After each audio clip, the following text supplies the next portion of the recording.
Salut tout le monde, c'est Romain de Maniac.fr. L'hiver touche à sa fin et il va falloir penser à ressortir les tondeuses. J'en profite donc pour vous faire un retour sur le robot tondeuse Dreamy A1 après une saison complète d'utilisation sur un terrain de 980 m².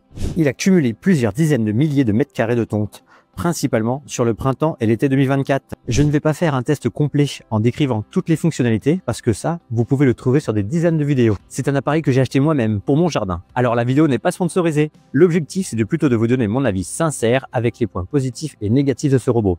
En tout cas, c'est un vrai retour d'expérience du Dreamy A1. Si vous recherchez des informations comparatives, retour d'expérience, vous pouvez rejoindre un forum de 10 000 membres sur Facebook autour des robots tondeuses. Justement, en fin de vidéo, je vous mettrai des captures d'écran d'avis d'utilisateurs sur le robot tondeuse A1. Ça vous permettra aussi d'avoir d'autres sons de cloche et de vous aider à faire votre choix. Si ce genre de vidéo vous plaît, n'hésitez pas à vous abonner et à liker cette vidéo. Pour vous, c'est peut-être pas grand chose, mais pour nous, ça nous aide beaucoup. Et pour finir, si vous souhaitez en savoir plus sur les robots tondeuses en général, les différentes marques, caractéristiques, prix, en gros toutes les informations nécessaires avant de craquer sur un modèle, on vous met un tableau comparatif directement dans la description. Très rapidement, le robot tondeuse A1 fait partie des robots sans fil, c'est-à-dire qu'il n'y a pas besoin de câbles autour de son jardin pour qu'il puisse se repérer. Une grande partie des nouveaux robots tondeuses fonctionnent comme cela maintenant, et c'est franchement pratique avec des technologies différentes, antennes RTK, lidar et ou caméra. Alors dans les points positifs, on a apprécié le design du robot, la couleur et le look sportif, même si on aurait préféré baroudeur pour un robot tondeuse, la simplicité d'utilisation, pas d'antenne RTK, de balises, etc., la qualité globale de la tonte, l'application plutôt bien pensée avec comme pour les robots aspirateurs beaucoup de possibilités, multizone, chemin de liaison entre différentes zones, programmation, etc.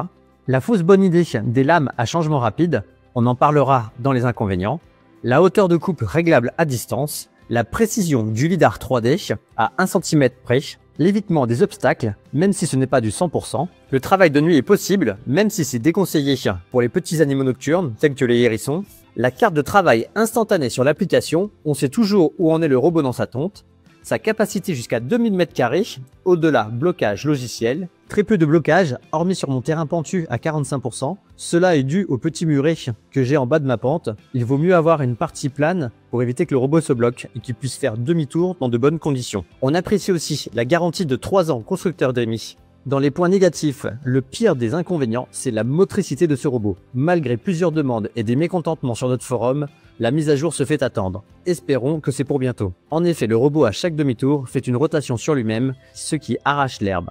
Pour pallier à ce problème, j'ai acheté et monté des roues crantées à la place des roues d'origine, ce qui a atténué le problème.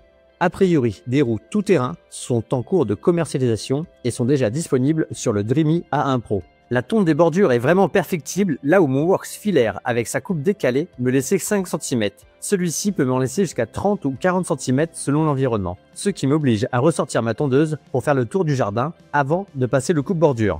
La capacité du travail en pente est réellement de 45%, mais sur ma butte, j'ai un petit muret et en bas de pente, le robot est sans cesse bloqué. Il est incapable de faire demi-tour dans de telles conditions. J'ai d'ailleurs rayé toute la carrosserie dans les premières semaines à cause de ce problème. Aucune protection n'est prévue sur la carrosserie. J'en ai donc rajouté, mais après coup. Aucune poignée de transport n'est prévue. On ne sait jamais comment transporter ce robot d'une zone à une autre ou même si on veut faire la révision dans son garage. Garde au sol trop basse sur la partie avant du robot. Le bouton de commande de l'affichage du robot est très cheap.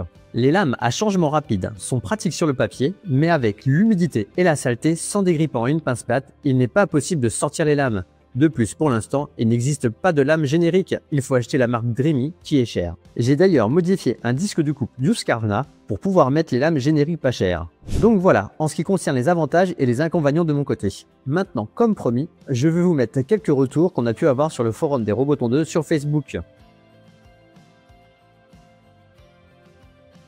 Dreamy vient de sortir son robot tondeuse A2. Alors, on peut se demander quelles sont les différences et est-ce que ça vaut le coup de dépenser beaucoup plus pour son nouveau modèle. Je n'ai pas pu tester le Dreamy A2, mais bon, je connais bien les robots tondeuses maintenant. Dans tous les cas, il faut le tester au moins une saison pour se faire un vrai avis. Alors, pour vous aider à choisir, voici un tableau comparatif entre ces deux modèles. Le Dreamy A2 a de solides arguments, une caméra assistée par l'IA permettant une reconnaissance plus précise des obstacles, la possibilité de voir son jardin à des milliers de kilomètres et de réaliser des patrouilles de surveillance, un nouveau système de coupe déportée Edgemaster permettant une coupe à 5 cm des bordures, Plus grande capacité de tonte jusqu'à 3000 m².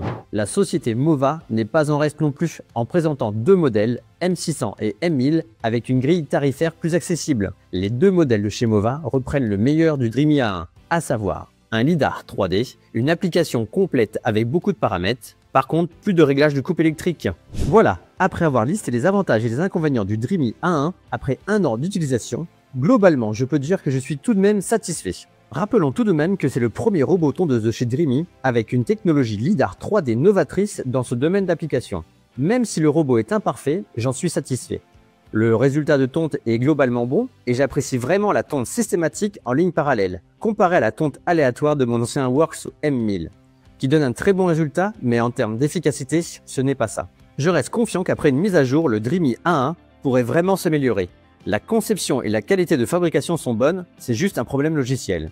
Pendant cette saison de travail, je n'ai eu aucun problème majeur, si ce n'est la perte d'une roue avant. D'après les forums, je ne suis pas le seul à qui c'est arrivé. J'ai contacté le SAV et j'ai reçu une nouvelle roue avant complète en 48 heures, gage de réactivité. N'hésitez pas à poster un commentaire si vous avez des questions, on essaie de répondre à tout le monde. Merci de liker et partager pour notre référencement, ça nous aide beaucoup. Dépêchez-vous afin d'être prêt pour la saison de tonte 2025. Ciao les amis, à bientôt.